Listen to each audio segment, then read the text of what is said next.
चुनाव प्रचार के दौरान बिहार की जनता से रिकॉर्ड वोटिंग करने का आग्रह किया गया और उसके परिणाम स्वरूप एनडीए को प्रचंड जीत हासिल हुई।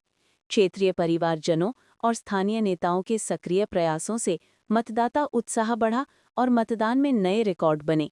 इस जीत ने एनडीए की मजबूत स्थिति को प्रदर्शित किया और बिहार में राजनीतिक परिदृश्य पर बड़ा प्रभाव डाला। ये प्रचंड जीत, ये अटूट विश्वास बिहार के लोगों ने बिल्कुल गर्दा उड़ा दिया है।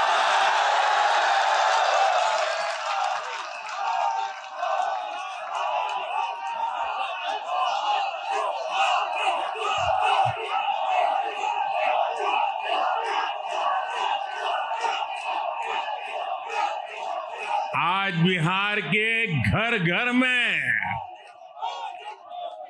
मखाने की खीर बनाना पक्का कर दिया है और मुझे खुशी हुई कि यहां भी मखाना की खीर सबको खिलाई गई है।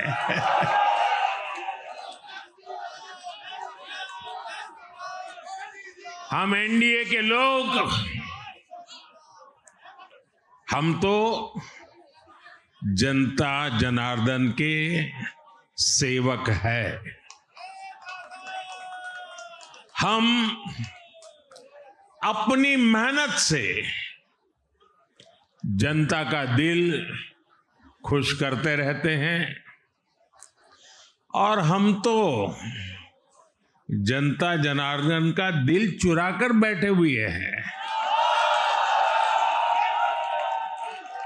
और इसलिए पूरा ये बिहार ने आज बता दिया है, फिर एक बार एनडीए सरकार, फिर एक बार, फिर एक बार, फिर एक बार। और मैंने चुनाव में बार बार कहा था और बिहार के चुनाव में जब मैं जंगल राज की बात करता था, कट्टा सरकार की बात करता था, तो आरजेडी के लोग कभी विरोध नहीं करते थे, लेकिन कांग्रेस वालों को बहुत चुभता था और बहुत बहुत मोदी क्या बोल रहे हैं, ऐसा क्या बोल रहे हैं। लेकिन आज मैं फिर कहना चाहता हूं, मैं कहूंगा अब वापस नहीं आएगी कट्टा सरकार, अब वापस नहीं आएगी, अब वापस नहीं आएगी, अब वापस नहीं आएगी। साथियों, बिहार के लोगों ने विकसित बिहार के लिए मतदान किया है। बिहार के लोगों ने समृद्ध बिहार के लिए मतदान किया है। मैंने चुनाव प्रचार के दौरान बिहार की जनता से रिकॉर्ड वोटिंग के लिए आग्रह किया था और बिहार के लोगों ने सारे रिकॉर्ड तोड़ दिए।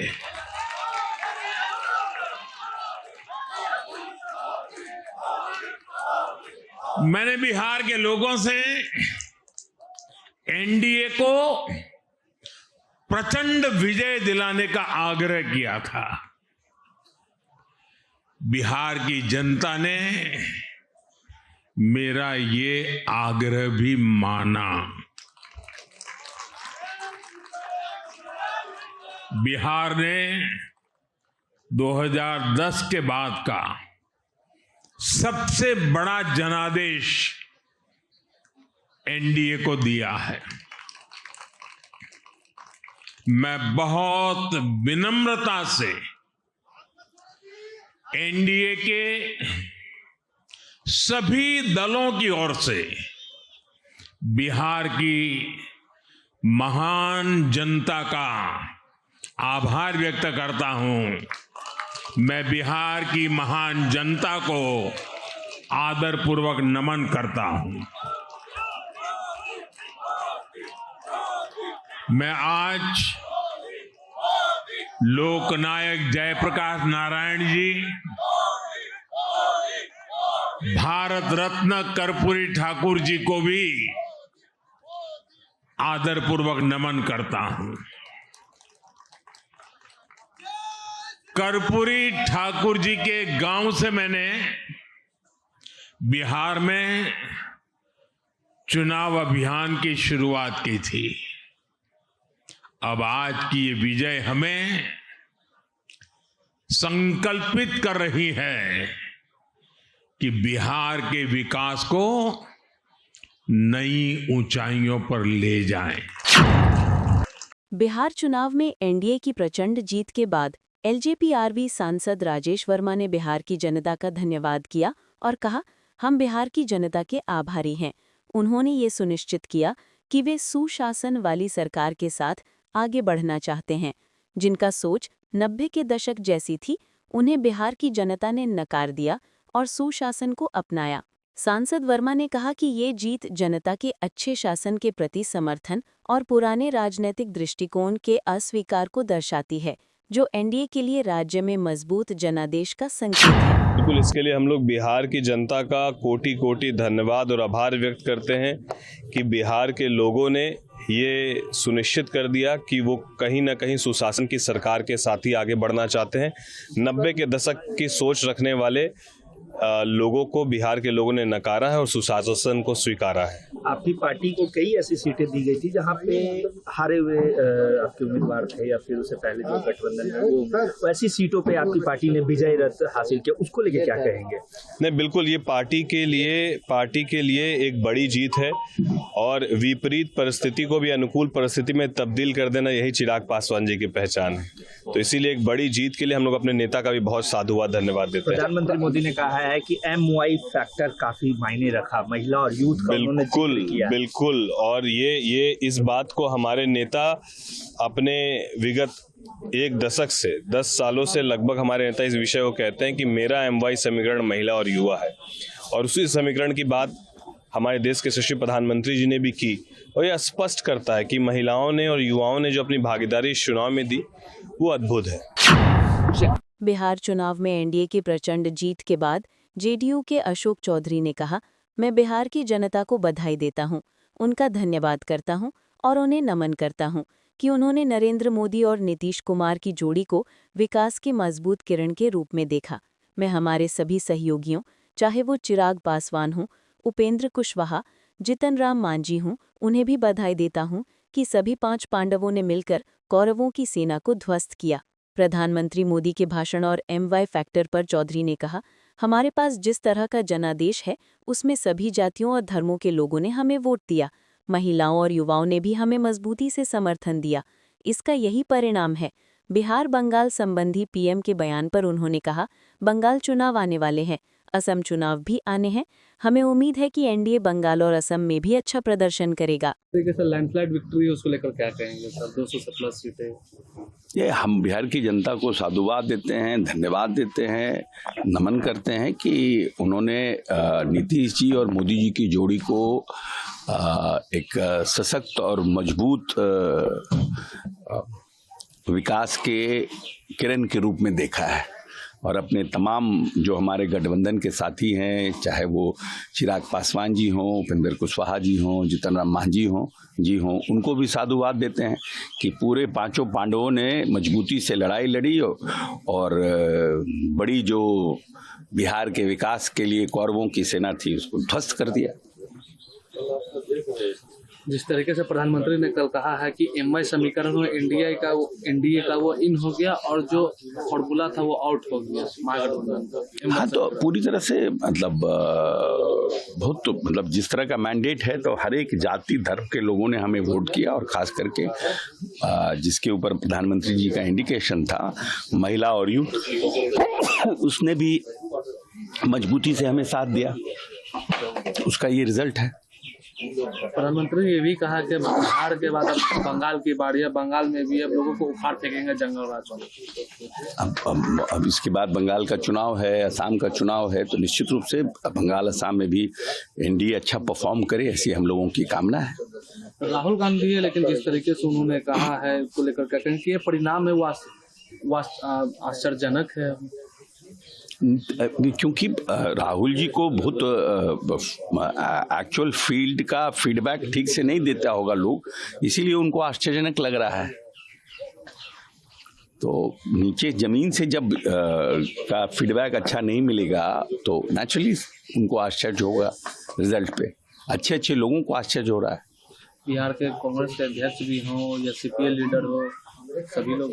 अब ये कांग्रेस को रीथिंक करना चाहिए। कांग्रेस आई 29 पे, कैसे आई थी 29 पे? क्या कांग्रेस का अपना पैठ था? क्या कांग्रेस की मजबूत स्थिति थी? यह राहुल गांधी का चेहरा था जिससे कांग्रेस 15 में 29 सीट आई थी? या आपका अलायंस पार्टनर आपके साथ मजबूती से खड़ा था? फिर आप लड़े, 20 घट करके आ गए आप। सीटें ज्यादा लड़े लेकिन सीटें कम आई।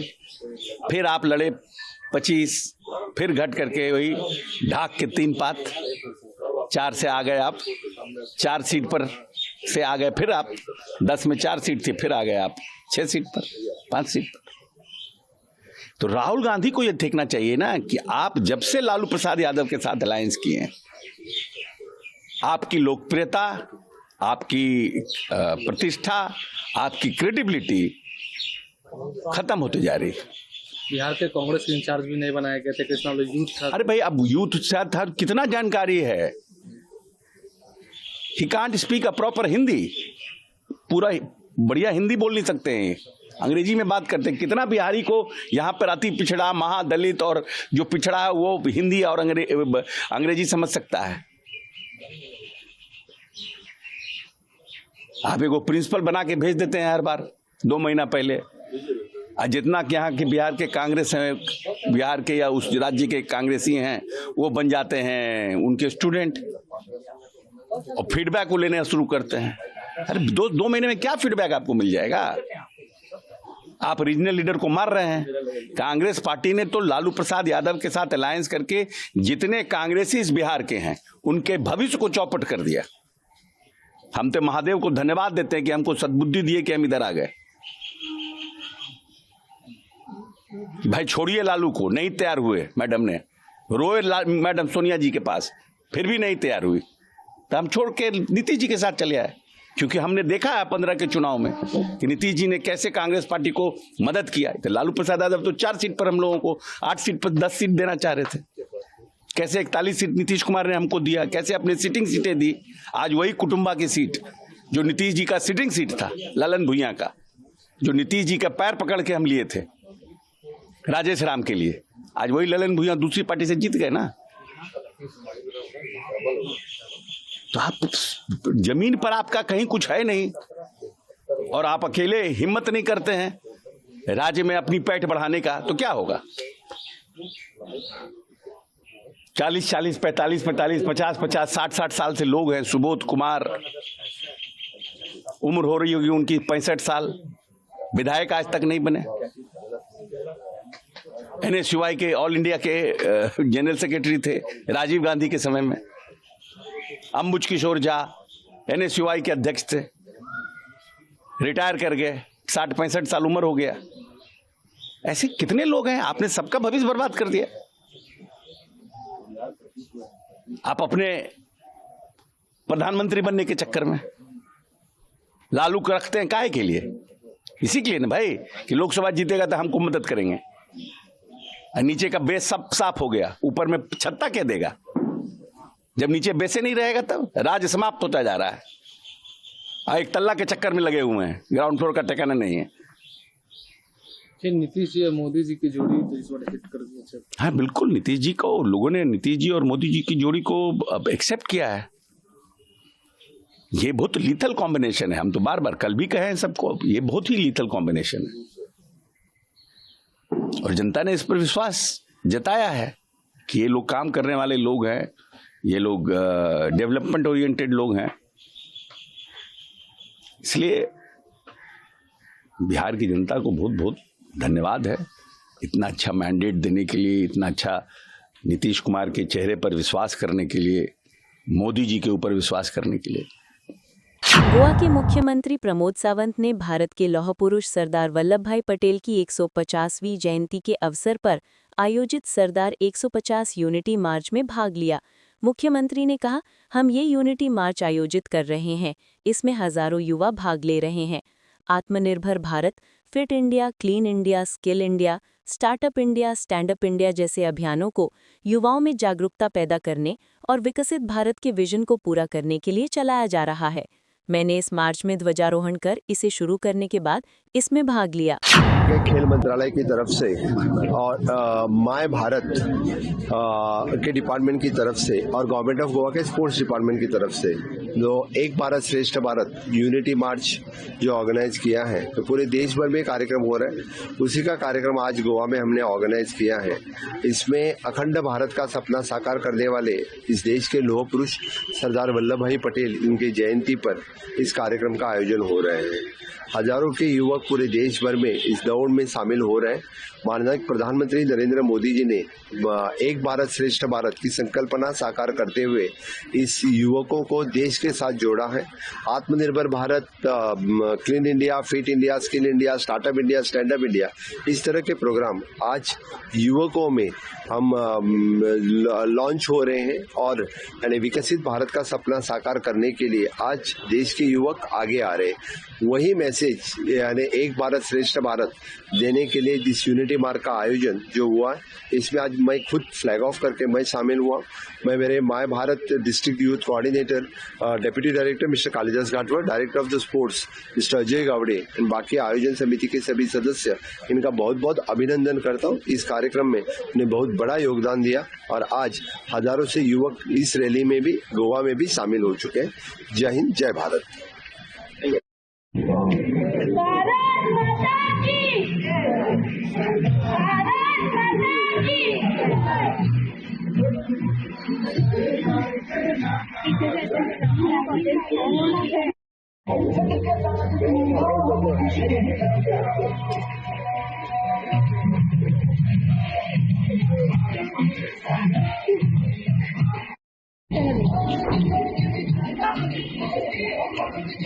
आपसे गाड़ियाँ हो रही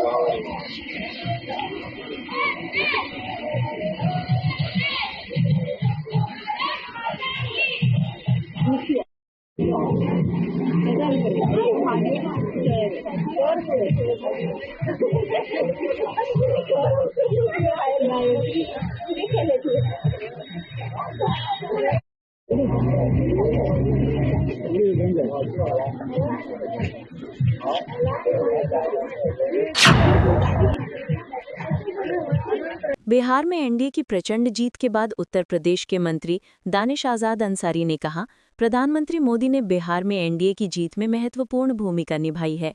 मैं बिहार की जनता पर गर्व महसूस करता हूं, जिन्होंने जंगल राज की बजाय मंगल राज को चुना। विपक्ष को अब जागना चाहिए। जनता का विश्वास खोने के कारण विपक्ष अब इस जनादेश को स्वीकार करे। अंगूठा दिखाकर विपक्ष किसी पार्टी का अपमान नहीं कर रहा, बल्कि जनता के जनादेश का अपमान कर रहा है। उन्होंने आगे कहा कि पश्चिम बंगाल में गंभीर स्थिति है। वहां महिला मुख्यमंत्री होने के बावजूद माताएं और बहनें असुरक्षित महसूस करती हैं। राज्य सरकार महिलाओं के खिलाफ अपराधों को रोकने के पर्याप्त कदम नहीं उठा रही। बंगाल भी अगले विधानसभा चुनाव में बदलाव की मांग कर रहा है। हम विकासात्मक एजेंडे को उजागर करके वहां सरकार बनाएंगे।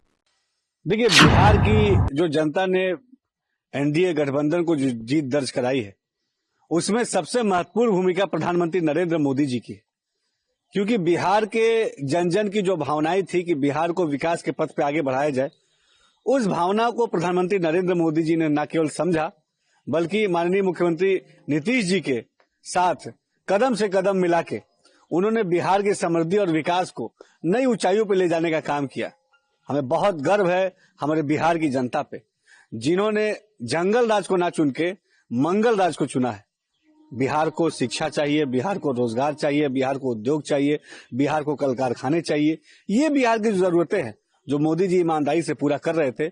और इसी के ऊपर बिहार की जनता ने जाति, धर्म, मजहब के बेड़ियों को तोड़ते हुए, विकासवादी सोच को अपनाते हुए बिहार में फिर से प्रचंड बहुमत के साथ, मैंने पहले भी कहा था, आप मेरे पहले के इंटरव्यूज देख सकते हैं कि मैंने कहा था कि पूर्ण बहुमत नहीं, प्रचंड बहुमत के साथ बिहार में हमारी सरकार बनेगी। सर वोट चोरी जैसे आरोप लगा रहा है, कैसे देख रहे हैं? देखिए, विपक्ष को अब नींद से जाग जाना चाहिए। ये इन्हीं बातों की वजह से विपक्ष ने जनता का विश्वास खोया है। आज ये जनता का जनादेश है, इसको स्वीकार करना चाहिए, इसका सम्मान करना चाहिए। इसके ऊपर भी उंगलियां उठा के विपक्ष भारतीय जनता पार्टी का या किसी दल का अपमान नहीं कर रहा है।